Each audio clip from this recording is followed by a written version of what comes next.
નમસ્કાર. આજના આ વિશ્લેષણમાં સૌનું સ્વાગત છે. આજે આપણે ગુજરાતી ભાષાના એક બહુ જ રસપ્રદ પાસા પર વાત કરવાના છીએ અને એ છે સમાનાર્થી શબ્દો, જેને આપણે પર્યાયવાચી શબ્દો પણ કહીએ છીએ. તો ચાલો સીધા મુદ્દા પર આવીએ. સૌથી પહેલાં તો એ સમજીએ કે આ વિષય આટલું બધું મહત્વનું કેમ છે. સારી અને અસરકારક વાતચીત માટે સમાનાર્થી શબ્દોનું શું મહત્વ છે? આ એક સવાલ આપણને બધાને થતો હશે, ખરું ને?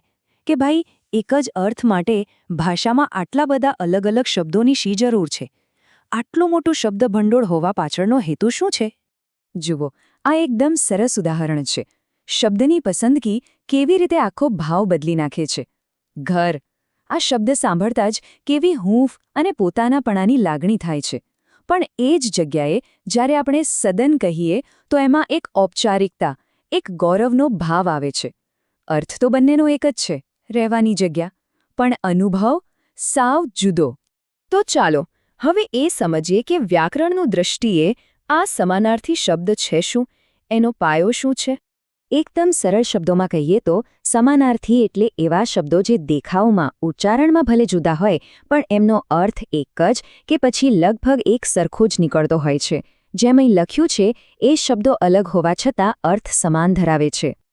અને અહીંથી જ આખી વાત વધુ રસપ્રદ બને છે, કારણ કે બધા જ સમાનાર્થી શબ્દો એક સરખા નથી હોતા અને એટલે જ તમે ગમે તે શબ્દ ગમે ત્યાં એકબીજાની જગ્યાએ વાપરી નથી શકતા.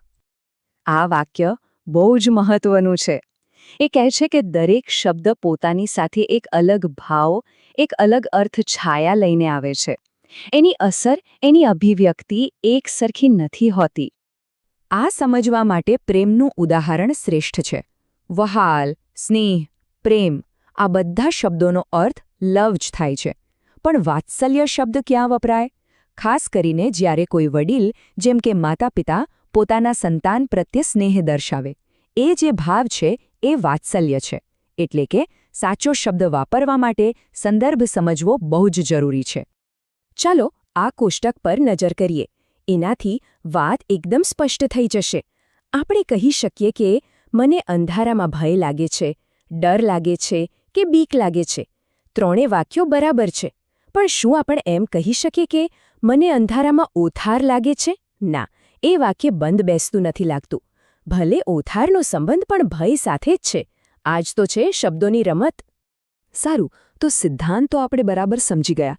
હવે થોડી મજા કરીએ અને આપણા શબ્દભંડોળમાં કેટલાક નવા શબ્દો ઉમેરીએ. ચાલો ફટાફટ કેટલાક સામાન્ય ઉદાહરણો જોઈએ. શરૂઆત કરીએ આકાશથી. જો, વ્યોમ, નભ, ગગન, અંબર, આભ, કેટલા બધા શબ્દો છે. કવિઓ જ્યારે કવિતા લખે ત્યારે તેઓ ભાવ પ્રમાણે આમાંથી યોગ્ય શબ્દ પસંદ કરે છે. દરેક શબ્દ આકાશનું એક અલગ જ દૃશ્ય આપણી આંખ સામે ખડું કરે છે. હવે વાત કરીએ અગ્નિની. એના માટે શબ્દો છે અનલ, પાવક, વહની, આતશ, જાતવેદ. અહીં પણ જુઓ, પાવક શબ્દમાં યજ્ઞના અગ્નિ જેવી પવિત્રતાનો ભાવ છે, તો આતશ શબ્દમાં એક જુસ્સો, એક પ્રચંડતાનો ભાવ છે. દરેક શબ્દ અગ્નિના એક અલગ સ્વરૂપને દર્શાવે છે. અને હવે પ્રાણી જગત તરફ. જંગલનો રાજા, સિંહ. એને વનરાજ કહીએ એટલે એના રાજવી ઠાઠનો અનુભવ થાય. બીજા શબ્દો છે કેશરી, સાવજ અને મૃગેન્દ્ર. દરેક નામ સિંહના કોઈકને કોઈક ગુણને ઉજાગર કરે છે, પછી એ એની કેશવાળી હોય કે એનું પરાક્રમ.